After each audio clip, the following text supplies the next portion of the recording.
ಎಲ್ಲ ಒಂದು 8ನೇ ತರಗತಿ ವಿದ್ಯಾರ್ಥಿಗಳಿಗೆ ಟ್ರೂ ಸಿಕೆ ಆಫೀಸಿಯಲ್ ಚಾನಲ್ಗೆ ಸ್ವಾಗತ. ನಾನು ಚೇತನ್ ಸಿಕೆ. ಇವತ್ತಿನ ಈ ವಿಡಿಯೋದಲ್ಲಿ ನಿಮಗೆ 8ನೇ ತರಗತಿ S7 ಎಕ್ಸಾಮ್ಗೆ ಅಂದರೆ ಅರ್ಧ ವರ್ಷಕ್ಕೆ ಎಕ್ಸಾಮ್ಗೆ ಕನ್ನಡ ವಿಷಯದ ಒಂದು ಪ್ರಶ್ನೆ ಪತ್ರಿಕೆ ವಿತ್ ಆನ್ಸರ್ ನೋಡೋಣ. ಈ ಒಂದು ಪ್ರಶ್ನೆ ಪತ್ರಿಕೆ ತುಂಬಾ ಇಂಪಾರ್ಟೆಂಟು. ಯಾಕಂದರೆ ಇಲ್ಲಿ ಯಾವೊಂದು ಪ್ಯಾಟರ್ನಲ್ಲಿ ಕ್ವಶನ್ ಕೇಳಿದರೆ ಸೇಮ್ ಟು ಸೇಮು ಅದೇ ಒಂದು ಪ್ಯಾಟರ್ನ್ ನಿಮಗೆ ನಾಳೆ S7 ಎಕ್ಸಾಮಲ್ಲಿ ಕ್ವಶನ್ ಪೇಪರ್ ಇರ್ತದೆ, ಕನ್ನಡ ಪ್ರಶ್ನೆ ಪತ್ರಿಕೆ ಇರ್ತದೆ. ಅದಷ್ಟೇ ಅಲ್ಲದೆ ಇಲ್ಲಿರೋ ತುಂಬ ಪ್ರಶ್ನೆಗಳು ನಿಮ್ಮ ಎಕ್ಸಾಮಿಗೆ ಬರ್ತವೆ, ರಿಪೀಟ್ ಆಗ್ತವೆ. ಸೊ ತಪ್ಪದೆ ಕೊನೆಯವರೆಗೆ ನೋಡಿ, ಯಾಕಂದರೆ ವಿತ್ ಆನ್ಸರ್ ಕೊಡ್ತೀನಿ. ಪ್ರತಿಯೊಂದು ಪ್ರಶ್ನೆ ಉತ್ತರ ಕೊಡ್ತೀನಿ, ತಪ್ಪದೆ ಕೊನೆಯವರೆಗೆ ನೋಡಿ. ಯಾರೆಲ್ಲ ಪಾಸ್ ಆಗಬೇಕು ಅನ್ಕೋತಾರ ಮತ್ತು ಸ್ಕೋರ್ ಮಾಡಬೇಕು ಅನ್ಕೋತಾರ ಅವರೆಲ್ಲ ತಪ್ಪದೆ ಕೊನೆಯವ್ರಿಗೆ ನೋಡಬೇಕು. ಆದ್ದರಿಂದ ತಪ್ಪದೆ ಕೊನೆಯವರೆಗೆ ನೋಡಿ, ನಿಮಗೆ 100% ಯೂಸ್ ಆಗಿ ಆಗ್ತದೆ. ಮತ್ತೊಮ್ಮೆ ಮಾಡ್ತಾ ಇದ್ದೀನಿ, ತಪ್ಪದೆ ಕೊನೆಯವರೆಗೆ ನೋಡಿ. ಬನ್ನಿ ಇವತ್ತಿನ ಈ ಒಂದು ವಿಡಿಯೋನ ಶುರು ಮಾಡೋಣ. ಅದಕ್ಕಿಂತ ಮುಂಚೆ ನೀವೊಂದು ಇಂಪಾರ್ಟೆಂಟ್ ಕೆಲಸ ಮಾಡಬೇಕು. ಅದೇಂತಂದರೆ ಯಾರೆಲ್ಲ ಹೊಸದಾಗಿ ವಿಡಿಯೋ ನೋಡ್ತಾರ ಅಥವಾ ಚಾನಲ್ ಬೇಕಾರೋ ಸಬ್ಸ್ಕ್ರೈಬ್ ಮಾಡ್ಕೊಳ್ಳಲ್ಲ, ಮಿಸ್ ಮಾಡೋ ಚಾನಲ್ನ ಸಬ್ಸ್ಕ್ರೈಬ್ ಮಾಡ್ಕೊಳ್ಳಿ. ಯಾಕಂದರೆ ನಮಗೆ ಇದೇ ರೀತಿ S7 ಎಕ್ಸಾಮ್ಗೆ ಕನ್ನಡ ವಿಷಯ ಆಗಿರ್ಬೋದು, ಎಲ್ಲ ವಿಷಯಗಳು ಪ್ರಶ್ನೆ ಪತ್ರಿಕೆಗಳು, ಅದಷ್ಟೇ ಅಲ್ಲದೆ ಪಾಸಿಂಗ್ ಪ್ಯಾಕೇಜು, ಸ್ಕೋರಿಂಗ್ ಪ್ಯಾಕೇಜು, ಪಿಕ್ ಸೆಕ್ಷನ್ಸು, ಬಂದಿರೋಂಥ ಪ್ರಶ್ನೆಗಳು ಅವೆಲ್ಲ ಆಗ್ತಾ ಇರ್ತವೆ. ಅವೆಲ್ಲ ಬೇಕು ಅಂದರೆ ವಿಡಿಯೋಗಳು ಬರ್ತಾ ಇರ್ತವೆ. ಅವೆಲ್ಲ ಬೇಕು ಅಂದರೆ ತಪ್ಪದೆ ಚಾನಲ್ನ ಸಬ್ಸ್ಕ್ರೈಬ್ ಮಾಡ್ಕೊಳ್ಳಿ. ನೀವು ಮಿಸ್ ಮಾಡ್ಕೊಂಡ್ರೆ ಎಲ್ಲ ವಿಡಿಯೋಗಳು ಮಿಸ್ ಮಾಡ್ಕೊತಾರೆ. ಆದ್ದರಿಂದ ತಪ್ಪದೆ ಸಬ್ಸ್ಕ್ರೈಬ್ ಮಾಡ್ಕೊಳ್ಳಿ. ಮಾಡಿದ್ರಾ? ಅದ್ರ ಜೊತೆಗೆ ವಿಡಿಯೋ ಲೈಕ್ ಮಾಡಿ ಮತ್ತು ಫ್ರೆಂಡ್ಸ್ಗೆ ಶೇರ್ ಮಾಡಿ. ಯಾರೆಲ್ಲ ಫ್ರೆಂಡ್ಸ್ ಇದ್ದಾರೆ ನನಗೆ ಏಡ್ತಲ್ಲಿ ಖಂಡಿತ ಅವ್ರಿಗೆ ಶೇರ್ ಮಾಡಿ. ಓಕೆ, ಬನ್ನಿ ಇವತ್ತಿನ ಈ ವಿಡಿಯೋನ ಶುರು ಮಾಡೋಣ. ಮೊದಲಾಗಿ ನಮಗೆ 8ನೇ ತರಗತಿ ಸಂಕಲನಾತ್ಮಕ ಮೌಲ್ಯಮಾಪನ 1 2025 ಇದು ಬಂದ್ಬಿಟ್ಟು 2025ರ ಬೇಸರ್ ಕ್ವಶನ್ ಪೇಪರು. ಅರ್ಥ ಆಯ್ತಾ? ತುಂಬಾ ಇಂಪಾರ್ಟೆಂಟು. ದಿನಾಂಕ, ಸೊ ಯಾವ ದಿನಾಂಕ ಎಕ್ಸಾಮ್ ಇರ್ತದೆ ಅವನ ದಿನಾಂಕ ಕೊಡ್ತಾರೆ. 9 ತಿಂಗಳು ಇರ್ತದೆ. ಆಲ್ಮೋಸ್ಟ್ ನಿಮಗೆ ಸಮಯ 1 ಗಂಟೆ 30 ನಿಮಿಷ ಇರ್ತದೆ. ವಿಷಯ ಸಂಕೇತ 01ಕ್ಕೆ ಗರಿಷ್ಠ ಅಂಕಗಳು 40. ಇದೇ ಒಂದು ಪ್ಯಾಟರ್ನ್ ನಿಮಗೆ ಕ್ವಶನ್ ಕೇಳ್ತಾರೆ. ಮುಂದೆ ಹೇಳ್ತೀನಿ ನಿಮಗೆ ಯಾವ ಇಂಪಾರ್ಟೆಂಟು, ಯಾವ ರೀತಿ ಓದ್ಕೋಬೇಕಂತ. ಮೊದಲಾಗಿ ನಿಮಗೆ 3 ಮಲ್ಟಿಪಲ್ ಇರ್ತವೆ, ಅಂದರೆ ಬಹುವಾಕ್ಯ ಪ್ರಶ್ನೆಗಳು 3 ಇರ್ತವೆ. ಪ್ರಶ್ನೆಗೆ 1, ತಾಯಿಯಿಂದ ಗೌಪ್ಯವಾಗಿ ಹಳೆ ಕಾಲದ ಚಿನ್ನದ ಸರವನ್ನು ಅಲಂಕಾರಕ್ಕೆಂದು ಎರವಲು ತೆಗೆದುಕೊಂಡ. ಈ ವಾಕ್ಯದಲ್ಲಿರುವ ವಿಜಾತಿ ಸಂಯುಕ್ತಾಕ್ಷರ ಪದ ಯಾವುದಾಗ್ತದೆ? ವಿಜಾತಿ ಸಂಯುಕ್ತಾಕ್ಷರ ಪದ ಯಾವುದಾಗ್ತದೆ ನೋಡೋಣ. ಕಮೆಂಟ್ ಮಾಡಿ. ನಾನು ಆನ್ಸರ್ ಕೂಡ ಹೇಳ್ತೀನಿ, ನೀವು ಕಮೆಂಟ್ ಕೂಡ ಮಾಡಿ ನೋಡೋಣ ಎಷ್ಟು ಕರೆಕ್ಟಾಗಿ ಕಮೆಂಟ್ ಮಾಡ್ತೀರಂತ. ಕಮೆಂಟ್ ಅದನ್ನು ಮಾಡಿ. ಇದು ಬಂದ್ಬಿಟ್ಟು ಸರಿಯಾದ ಉತ್ತರ ಬಂದ್ಬಿಟ್ಟು ಆಪ್ಷನ್ ಎ ಆಗ್ತದೆ, ಗೌಪ್ಯವಾಗಿ ಆಗ್ತದೆ. ಗೌಪ್ಯವಾಗಿ ಅನ್ನೋದು ಯಾವುದು? ವಿಜಾತಿ ಸಂಯುಕ್ತಾಕ್ಷರ ಪದ. ನೋಡಿ, ವಿಜಾತಿ ಅಂತ ಕೇಳಿದ್ರವರು, ಮೇನಾಗಿ ವಿಜಾತಿ ಕೇಳಿದರೆ, ಆದ್ದರಿಂದ ಗೌಪ್ಯವಾಗಿ ಅನ್ನೋದು ಸರಿಯಾದ ಉತ್ತರ, ವಿಜಾತಿ ಸಂಯುಕ್ತಾಕ್ಷರ ಪದ. ಇನ್ನು ಪ್ರಶ್ನೆ 2, ಸುಬ್ರಹ್ಮಣ್ಯಂ ನಮ್ಮನ್ನು ವಿಶ್ವಾಸದಿಂದ ಸ್ವಾಗತಿಸಿದರು. ಈ ವಾಕ್ಯವು ಯಾವ ವಾಕ್ಯ ಆಗ್ತದೆ? ಎ ಸಾಮಾನ್ಯ ವಾಕ್ಯ, ಬಿ ಅಪೂರ್ಣ ವಾಕ್ಯ, ಸಿ ಸಂಯೋಜಿತ ವಾಕ್ಯ, ಡಿ ಮಿಶ್ರ ವಾಕ್ಯ. ಸರಿಯಾದ ಉತ್ತರ ಯಾವುದಾಗ್ತದೆ? ಕಮೆಂಟ್ ಮಾಡಿ ನೋಡೋಣ. ಇದು ಬಂದ್ಬಿಟ್ಟು ಆಪ್ಷನ್ ಸಿ ಆಗ್ತದೆ. ಆಪ್ಷನ್ ಸಿ ಆಗ್ತದೆ, ಸಂಯೋಜಿತ ವಾಕ್ಯ. ಅರ್ಥ ಆಯ್ತಾ? ಸುಬ್ರಹ್ಮಣ್ಯಂ ಇಲ್ಲಿ ಸಂಯೋಜಿತ ವಾಕ್ಯ ಆಗ್ತದೆ ಇದು. ಇನ್ನು ನೆಕ್ಸ್ಟು ಪ್ರಶ್ನೆ 3, DVG ಅವರು ಆಧುನಿಕ ಕನ್ನಡ ಸಾಹಿತ್ಯದ ದಿಗ್ಗಜರಲ್ಲಿ ಒಬ್ಬರು. ಈ ವಾಕ್ಯದಲ್ಲಿ ದಿಗ್ಗಜರಲ್ಲಿ ಪದವು ನೋಡಿ, ದಿಗ್ಗಜರಲ್ಲಿ ಕೇಳಿದ್ದಾರೆ. ಇದು ಬಿಟ್ಟು ಎ ಪ್ರಥಮ ವಿಭಕ್ತಿ ಆಗ್ತದ, ಬಿ ಚತುರ್ಥಿ ವಿಭಕ್ತಿ ಆಗ್ತದ, ಸಿ ಷಷ್ಠಿ ವಿಭಕ್ತಿ ಆಗ್ತದ, ಡಿ ಸಪ್ತಮಿ ವಿಭಕ್ತಿ ಆಗ್ತದ. ಕಮೆಂಟ್ ಮಾಡಿ ನೋಡೋಣ. ಇದು ಬಿಟ್ಟು ಆಪ್ಷನ್ ಡಿ ಸಪ್ತಮಿ ವಿಭಕ್ತಿ ಆಗ್ತದೆ. ಯಾಕಂದರೆ ನೋಡಿ, ದಿಗ್ಗಜರಲ್ಲಿ ಮೇಲೆ ಗೊತ್ತಿದೆ, ಪ್ರಥಮವು ದ್ವಿತೀಯನೋ ತೃತೀಯಿಂದ ಇವೆಲ್ಲ ಗೊತ್ತಿವೆ. ಇಲ್ಲಿ ಬಿಟ್ಟು ದಿಗ್ಗಜರಲ್ಲಿ ಸಪ್ತಮಿಯಲ್ಲಿ ಏನು ಬರ್ತದೆ? ಸಪ್ತಮಿ ಅಲ್ಲಿ ಬರ್ತದೆ. ಅರ್ಥ ಆಯ್ತಾ? ಸಪ್ತಮಕ್ಕೆ ವಿಭಕ್ತಿ ಯಾವ್ದು ಬರ್ತದೆ? ಅಲ್ಲಿ ವಿಭಕ್ತಿ ಬರ್ತದೆ. ಆದ್ದರಿಂದ ದಿಗ್ಗಜರಲ್ಲಿ ಅಲ್ಲಿ ಅಂತ ಬಂದಿದೆ ನೋಡಿ. ಸೊ ಆನ್ಸರ್ ಆಪ್ಷನ್ ಡಿ ಸಪ್ತಮಿ ಅನ್ನೋದು ಸರಿಯಾದ ಉತ್ತರ, ಸಪ್ತಮಿ ಆಗ್ತದೆ. ಸೊ ನಿಮಗೆ ಸ್ವಲ್ಪ ಫಾಸ್ಟಾಗಿ ಹೇಳ್ತಾ ಇರ್ತೀನಿ, ಪಾಸ್ ಮಾಡಿ ನೀವು ಕ್ವಶನ್ ನೋಡ್ಕೊಳ್ಳಿ. ಯಾಕಂದರೆ ತುಂಬಾ ಹೇಳಬೇಕು ನಿಮಗೆ, ತುಂಬ ಕ್ವಶನ್ ಬರೋದು ದೊಡ್ಡದಿರ್ತದೆ, ಸುಡಿ ತುಂಬಾ ಇಲ್ಲ ಆಗ್ತದೆ. ಸೊ ಫಾಸ್ಟಾಗಿ ಹೇಳ್ತಾ ಇರ್ತೀನಿ, ತಪ್ಪದೆ ಪಾಸ್ ಮಾಡಿ ಓದ್ಕೊಳ್ಳಿ. ಇನ್ನು ನೆಕ್ಸ್ಟು ಸೆಕೆಂಡ್ ಮೇನಲ್ಲಿ ಕೆಳಗಿನ ಪ್ರಶ್ನೆಗಳಿಗೆ ಮೊದಲೆರಡು ಪದಗಳ ಸಂಬಂಧಂತೆ 3ನೇ ಪದಕ್ಕೆ ಸರಿ ಹೊಂದುವ ಸಂಬಂಧಿ ಪದವನ್ನು ಬರೆಯಿರಿ. ನಿಮಗೆ 2 ಕ್ವಶನ್ ಇರ್ತವೆ. ಮೊದಲೆರಡು ಪದ ನೋಡಿಬಿಟ್ಟು 3ನೇ ಪದಕ್ಕೆ ಸರಿ ಹೊಂದುವ ಪದವನ್ನು ಬರೀಬೇಕು, ಸಂಬಂಧಿ ಪದವನ್ನು ಬರೀಬೇಕು. ಪ್ರಶ್ನೆ 4, ರಾಜರು ನೀನು ಏನಾಗ್ತದೆ? ಇದು ನೀವು ಆಗ್ತದೆ. ಅರ್ಥ ಆಯ್ತಾ? ರಾಜರು ನೀವು ಆಗ್ತದೆ. ಯಾಕಂದರೆ ಏಕಬಹುವಚನ ಬಹುವಚನ ಕೇಳಿದರೆ ರಾಜ ಅನ್ನೋದು ರಾಜರು ಆಗ್ತದೆ, ನೀನು ಅನ್ನೋದು ನೀವು ಆಗ್ತದೆ. ಇನ್ನು 5ನೇ ಪ್ರಶ್ನೆ, ನಿನ್ಮಾನಂ ಲೋಪಸಂಧಿ ಪತಿಯೊಡನೆ ಯಾವುದಾಗ್ತದೆ? ಆಗಮಸಂಧಿ ಆಗ್ತದೆ. ಆಗಮಸಂಧಿ ಅನ್ನೋದು ಸರಿಯಾದ ಉತ್ತರ.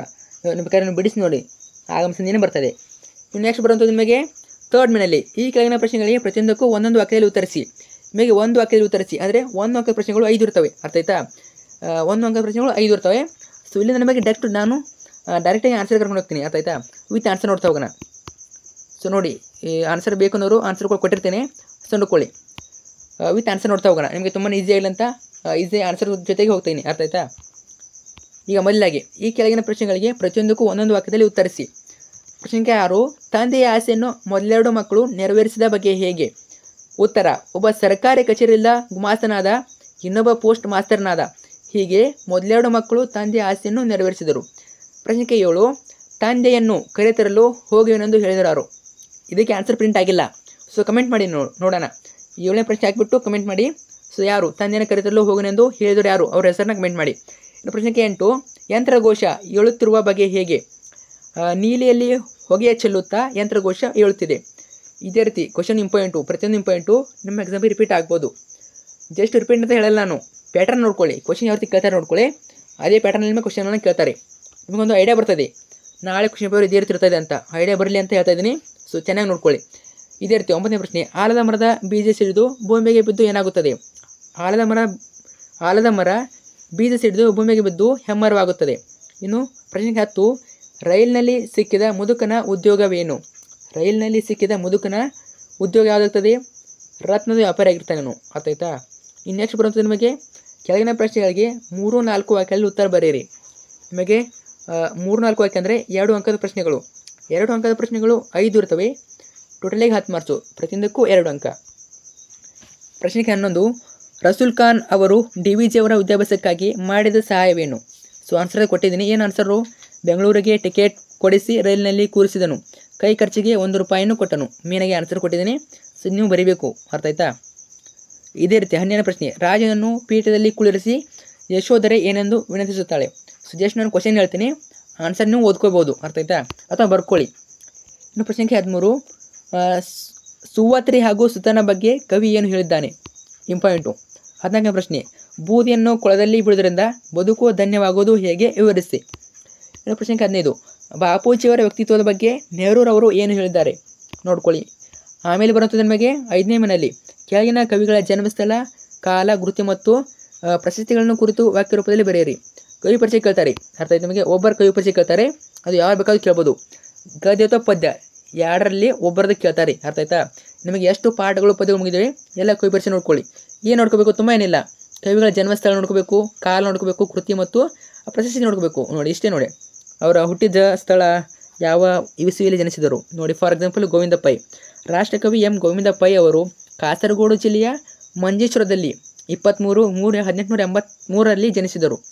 ಇವರ ಕೃತಿಗಳು ಗಿಳಿವಿಂಡು, ನಂದಾದೀಪ, ಚಿತ್ರಭಾನು, ಹೆಬ್ಬೆರಳು, ಇದೇ ರೀತಿ ಒಂದು 4 ಕೃತಿ ನೆನ್ಪಿಟ್ಕೊಳ್ಳಿ. ಆಮೇಲೆ ಅವರ ಪ್ರಶಸ್ತಿಗಳು ನೆನ್ಪಿಟ್ಕೊಳ್ಳಿ. ಕನ್ನಡ ಮೊದಲ ರಾಷ್ಟ್ರಕವಿ. ಅರ್ಥ ಆಯ್ತಾ? ಅವರ ಪ್ರಶಸ್ತಿಗಳು ನೆನ್ಪಿಟ್ಕೊಳ್ಳಿ ಸಾಕು. 1-2 ಕೃತಿಗಳು ಮತ್ತು 1-2 ಪ್ರಶಸ್ತಿಗಳು ಮತ್ತು ಅವರು ಹುಟ್ಟಿದ ಸ್ಥಳ ಮತ್ತು ಜನನ ವರ್ಷ, ಇಷ್ಟು ನೆನ್ಪಿಟ್ಕೊಳ್ಳಿ ಸಾಕು. ಇನ್ನು ನೆಕ್ಸ್ಟ್ ಬರುತ್ತೆ ನಿಮಗೆ ಕೆಳಗಿನ ಗಾದೆಗಳನ್ನು ವಿಸ್ತರಿಸಿ ಬರೆಯಿರಿ. ಒಂದು ಗಾದೆ ಕೊಡ್ತಾರೆ ನಿಮಗೆ. ಅರ್ಥ ಆಯ್ತಾ? ಗಾದೆಗಳನ್ನು ಕೇಳಿದ್ರೆ ಒಂದು ಗಾದೆ ಕೊಟ್ಟಿರ್ತಾರೆ, ನಿಮಗೆ ಚಾಯ್ಸ್ ಕೊಟ್ಟಿರ್ತಾರೆ, ನಿಮಗೆ 2 ಕೊಟ್ಟಿರ್ತಾರೆ, ಅದರಲ್ಲಿ ಒಂದನ್ನು ಬರಬೇಕು. 17ನೇ ಪ್ರಶ್ನೆ ಉಪ್ಪಿಗಿಂತ ರುಚಿ ಇಲ್ಲ, ತಾಯಿಗಿಂತ ಬಂಧುವಿಲ್ಲ. ಆನ್ಸರ್ ಕೊಟ್ಟಿದ್ದೀನಿ. ಮೇನಾಗಿ ಇದು ಬರಲೇಬೇಕು. ಏನು ಬರಬೇಕು? ಯಾವುದೇ ಗಾದೆ ಕೇಳಿವರು ಇದಕ್ಕೆ 1 ಮಾರ್ಕ್ಸ್ ಇರ್ತದೆ. ಏನದು? ಗಾದೆಗಳು ಜನಪದರ ಜೀವನದ ಅನುಭವದ ನುಡಿಮತ್ತುಗಳು. ವೇದ ಸುಳ್ಳಾದರೂ ಗಾದೆ ಸುಳ್ಳಾಗೋದು, ಗಾದೆಗಳು ವೇದಗಳ ಸಮಾನ. ಯಾವುದೇ ಗಾದೆ ಬರಲಿ ಇದನ್ನ ಬರಲೇಬೇಕು. ಅರ್ಥ ಆಯ್ತಾ? ಇದಕ್ಕೆ 1 ಮಾರ್ಕ್ಸ್ ಇರ್ತದೆ. ಅದೇ ರೀತಿ ಅಥವಾ ಕ್ವಶನ್ ನೋಡಿ, ಇಲ್ಲೂ ಕೂಡ ಸೇಮ್ ಬರ್ದಿದ್ದೀನಲ್ಲ. ಸೊ ಅದೇ ರೀತಿ ಯಾವುದೇ ಗಾದೆ ಬರೆದು ನೀವು ಬರಲೇಬೇಕು. ಆಚಾರ್ಯ ಸ್ವರ್ಗ, ಅನಾಚಾರ್ಯ ನರಕ. ಇಂಪಾರ್ಟೆಂಟ್ ನೋಡ್ಕೊಳ್ಳಿ. ಇನ್ನು ನೆಕ್ಸ್ಟು ಬರುವಂಥ ನಿಮಗೆ ಸಂದರ್ಭ ಸ್ವಾರಸ್ಯ ಕೇಳ್ತಾರೆ. ನಿಮಗೆ ಸಂದರ್ಭ ಸ್ವಾರಸ್ಯ ನಿಮಗೆ 2 ಮಾರ್ಕ್ಸ್ಗೆ ಸಂದರ್ಭ ಇರ್ತವೆ, 2 ಸಂದರ್ಭ ಇರ್ತವೆ. ನಿಮಗೆ 2 ಸಂದರ್ಭ ಇರ್ತವೆ. ಟೋಟಲಾಗಿ 4 ಮಾರ್ಕ್ಸು. 18ನೇ ಪ್ರಶ್ನೆ ದೇವರು ದೊಡ್ಡವನು, ದೇವರ ದಯಾಳು. ಆಯ್ಕೆ ಸಂದರ್ಭ ಸ್ವಾರಸ್ಯ ಬರಬೇಕು. ಆಯ್ಕೆಯಲ್ಲಿ ಅವನ ಸಂದರ್ಭ, ಅವನು ಯಾವ ಪಾಠನ ತಗೊಂಡಿದ್ದಾರೆ ಅಥವಾ ಪದ್ಯನ ತಗೊಂಡಿದ್ದಾರೆ, ಕವಿ ಹೆಸರನ್ನ ಬರಬೇಕು ಮತ್ತು ಕೃತಿಯನ್ನು ಬರಬೇಕು. ಕೃತಿ ಗೊತ್ತಿಲ್ಲ ಅಂದರೂ ಕೂಡ ಕವಿ ಹೆಸರು ಅಥವಾ ಪಾಠ ಅಥವಾ ಪದ್ಯವನ್ನು ಬರಲೇಬೇಕು. ನೋಡ್ಕೊಳ್ಳಿ. 19ನೇ ಪ್ರಶ್ನೆ ನಿನ್ನ ಕಲ್ಲೇ ನುಡಿಯುವುದಲ್ಲ. ಆಯ್ಕೆ ಸಂದರ್ಭ ಸ್ವಾರಸ್ಯ ನೋಡ್ಕೊಳ್ಳಿ.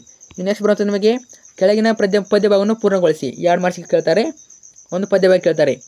ಸೊ ಯಾವ್ದು ಬೇಕಾದ್ರೂ ಕೇಳ್ಬೋದು. ಅರ್ಥ ಆಯ್ತಾ? ಸೊ ಈ ಒಂದು ಪದ್ಯ ಭಾಗ ತುಂಬಾ ಇಂಪಾರ್ಟೆಂಟು. ಇದೊಂದೇ ಪ್ಯಾರ ಅಲ್ಲ, ಪದ್ಯ ಓದಿಲ್ಲ ಯಾವೆಲ್ಲ ಪ್ಯಾರ ಇವೆ ಅವನ್ನೆಲ್ಲ ನೋಡ್ಕೊಳ್ಳಿ. ನಾಡಿಗಾಗಿ ತನ್ನುವ ತೆತ್ತ. ಸೊ ಇಂಪಾರ್ಟೆಂಟ್ ನೋಡ್ಕೊಳ್ಳಿ.